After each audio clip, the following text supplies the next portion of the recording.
திமுக ஆட்சியில் எந்த குற்றத்தையும் செய்ய குற்றவாளிகளுக்கு துளி கூட பயமில்லை என்று எதிர்க்கட்சித் தலைவர் எடப்பாடி பழனிசாமி குற்றம் சாட்டியுள்ளார்.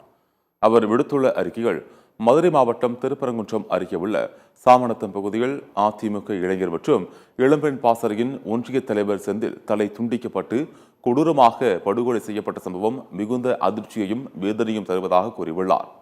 திமுக ஆட்சியில் எந்தவித குற்றத்தையும் செய்வதற்கு குற்றவாளிகளுக்கு பயம் என்பது துளி கூட இல்லை என்று எடப்பாடி பழனிசாமி குற்றம் சாட்டியுள்ளார். இப்படி கொடூரமாக தலை துண்டித்து கொலை செய்யும் அளவுக்கு எங்கிருந்து குற்றவாளிகளுக்கு தைரியம் வருகிறது என்று வினவியுள்ள அவர், சட்டம் ஒழுங்கை நிலைநாட்ட முடியாத முதலமைச்சர் ஸ்டாலின் திமுக ஆட்சிக்கு இங்கு நடப்பதால் தானே என குறிப்பிட்டுள்ளார். அதிமுக நிர்வாகி செந்துளை படுகொலை செய்த குற்றவாளிகள் மீது கடுமையான நடவடிக்கை எடுக்க வேண்டும் என்றும் வலியுறுத்தியுள்ள எடப்பாடி பழனிசாமி, உயிரிழந்த செந்திலின் குடும்பத்தினருக்கு தனது ஆழ்ந்த இரங்கலையும் வருத்தத்தையும் தெரிவித்துக் கொள்வதாகவும் கூறியுள்ளார்.